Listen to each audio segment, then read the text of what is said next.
Welcome to Autism Tips and Tools, where we highlight the best practical guidance from previous episodes of Autism Knows No Borders. Whether you're a self-advocate, a family member, or a service provider, there's something here for you. I'm Rachel Harmon, a professional in the field of autism services, outreach, and advocacy, and the following clip is from my conversation with Jamiel Owens. Jamiel is the host and creator of The Autism Show, a co-host of The Ben and Jay Show, and a self-described all-around public server. As the father of a young adolescent boy with autism, Jamiel encourages fathers to open up about their feelings regarding their child's diagnosis. Here's Jamiel talking about what it was like to learn about his son's autism and how he shifted his perspective from grief to acceptance. It was hard. And this is one of the reasons why I started the Autism Show. I remember there was a lot of feeling of failure. And this came from, just the plight out in the world of that as men, we must produce, and our offspring must be strong, if not stronger than what we are. And, getting that diagnosis initially was a blow to my ego. It was something that I did not know how to grasp. I didn't understand. And as many of you also parents already know, when doctors, back a couple of years ago, when they gave us the diagnosis, it was just it. It was, hey, your child got autism and here goes some services. Good luck. That was it. How old was Shane at that time? Shane was 3. He was 3 when he was diagnosed on the spectrum, just as many parents have found that the age of their child has started to develop some signs of being on the spectrum and having them diagnosed. It was a blow. It really was a blow to, I think, more personally me, which we have to separate ourselves as men from that because it now deals solely with the child. We are the support for the child. So it was a crusher. It was something that was very, very hard to deal with. And how was your reaction different from Shane's mom's reaction? Oh, very different. I think a lot of people already know, but if you don't know, is that women tend to take this information, this news, a little bit more, I'm going to use the word positive. And what I mean by that is that they're like, okay, my son has this, my daughter has this. Though I may not agree with you right now, I'm going to find the treatments and everything necessary to make sure that my child will be okay, straight from the door. What happens is that we go through the transition as men of processing this and our own feelings. Then what slowly happens, what happened with me, is we switch roles.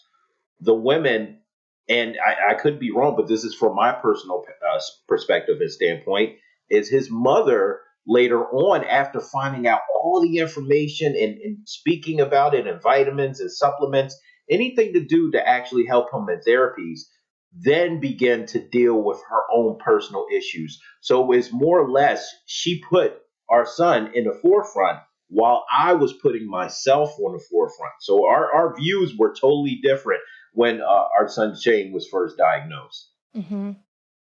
And how did the way that you processed his diagnosis affect your relationship with him? I'm going to be, the utmost transparent with you. Is quite honestly, I wanted that reset button. I wanted that button to sit there and to say, hey, you know what? This is not right, God. What you did to me is not right. I don't deserve this. I deserve a child that's healthy, that's just regular, quote unquote regular, and doesn't have any of these disabilities. And I wanted to leave. I really wanted to leave. It Ooh. It was very, very, very, very hard for me to understand why I am having a child as awesome as my son Shane.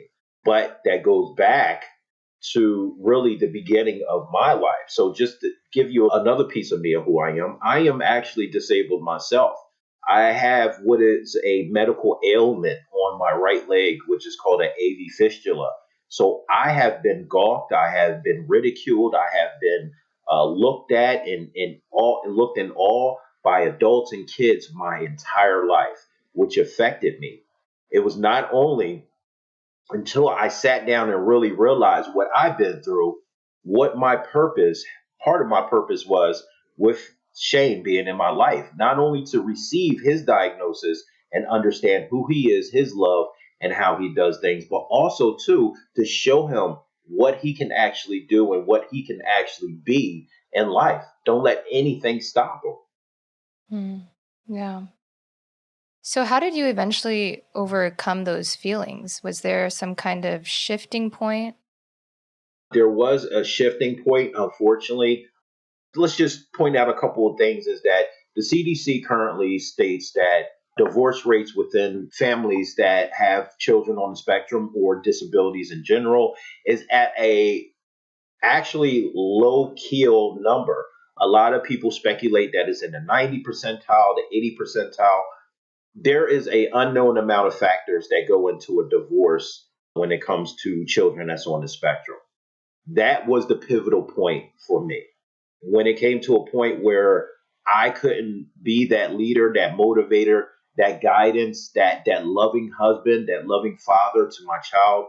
Unfortunately, me and my son's mother became a statistic, and that called for a divorce.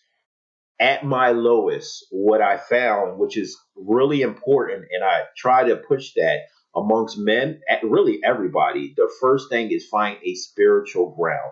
I was at my lowest point in life. I was, totally ambiguous with what I wanted at the time. I was only for myself. I wasn't for anybody else. I was angry at the world, angry at God. I was angry at my then wife, pointing fingers at her.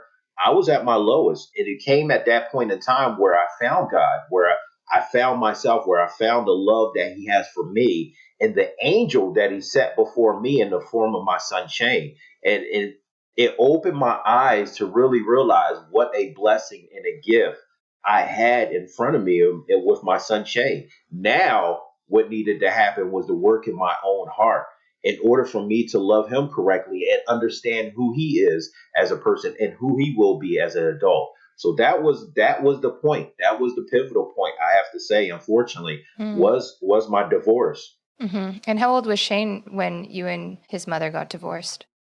He was around 6. Okay. 6 years old. So, 2 years after a diagnosis, a lot of things went downhill. And I really, really want people, especially men, to understand families. I want both sides of the family, everybody to listen to this. It's a team effort when it comes down to that diagnosis. As soon as you get that diagnosis and as soon as you walk out that office, you guys are a team, you're teammates. You are husband and wife, but you are teammates now. And your main goal is that child. How are you going to attack this? Everybody needs to place ego and feelings to the side. You need to really focus on what's going to happen next for this child, and everything has to be fast forward, gun ho, no holds bar, everything we possibly do for this child.